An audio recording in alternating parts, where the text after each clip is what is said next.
Question number 6, find the area of enclosed by the given figure A B C D E F, A B C D E F edge पर dimension given here with. देखिए, इसने हमसे पूछा कि area बताइए of figure A B C D E F. तो वो कैसे निकलेगा? आप पहले निकालें एरिया ऑफ स्क्वायर। स्क्वायर कहां है? देखो, A B C F, A B C F. Square की सारी साइडें इक्वल होती है ना, तो देखो ये 20 है और ये भी 20 है, ये भी 20 है, तो ये ऑटोमेटिकली 20 हो जाएगा। तो ये स्क्वायर है जिसकी सारी सारी साइड कितनी है? 20, प्लस एरिया ऑफ ट्रेपेजियम, नाम क्या है इसका? F C D E, F C D E. तो सबसे पहले हम निकालते हैं ये।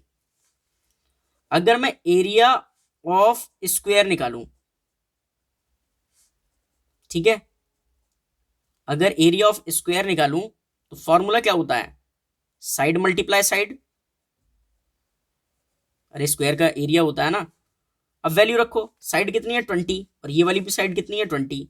तो 20 सेंटीमीटर की मल्टीप्लाई, अगर 20 सेंटीमीटर से कराओगे तो 20 की मल्टीप्लाई करके क्या आएगा? 400 सेंटीमीटर स्क्वायर। तो ये तो मैंने फाइंड कर दिया। अब निकालना है मुझे एरिया ऑफ ट्रेपेजियम। तो एरिया ऑफ ट्रेपेजियम, और नाम क्या है इसका? F C D E, F C D E.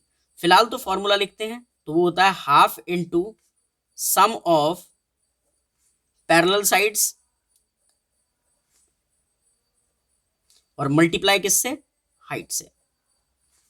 तो 1/2 तो ऐसे ही रहा। सम ऑफ पैरेलल साइड्स करनी है, तो देखो पैरेलल साइड्स कौन कौन सी हैं? एफ सी और ई डी। ठीक है, एफ सी, एफ सी कितना है? क्योंकि स्क्वायर की साइड है तो सारी 20 थी, तो एफ सी भी कितना हो जाएगा? 20 सेंटीमीटर, प्लस ईडी कितना हो जाएगा? ये वाली पैरेलल साइड ये दे रखी है 6, तो 6 सेंटीमीटर ब्रैकेट में डालो और हाइट से मल्टीप्लाई करो। इस ट्रेपेजियम की हाइट क्या होगी? देखो ये दे रखी है 8, तो आप क्या करोगे? यहां लिखोगे 8 सेंटीमीटर।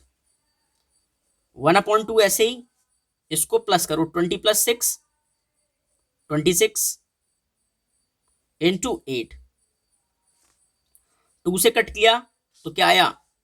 13, और 13 8 जा 104 centimetre square.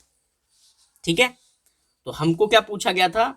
Area of figure A B C D E F equal, इसको भी प्लस कर लो, इसको भी प्लस कर लो, मतलब एरिया ऑफ स्क्वायर को, एरिया ऑफ स्क्वायर को जो कि कितना है? 400, और दूसरा क्या है? Area of trapezium F C D E जो कि कितना है? 104 सेंटीमीटर स्क्वायर। दोनों को प्लस करोगे, 0 में 4 ऐड करोगे 4 आएगा, 0 में 0 ऐड करोगे 0, और 4 1 5, तो 504 सेंटीमीटर स्क्वायर। ठीक है, आई होप समझ में आ गया होगा आपको अच्छे से। चलते हैं अब नेक्स्ट क्वेश्चन पर।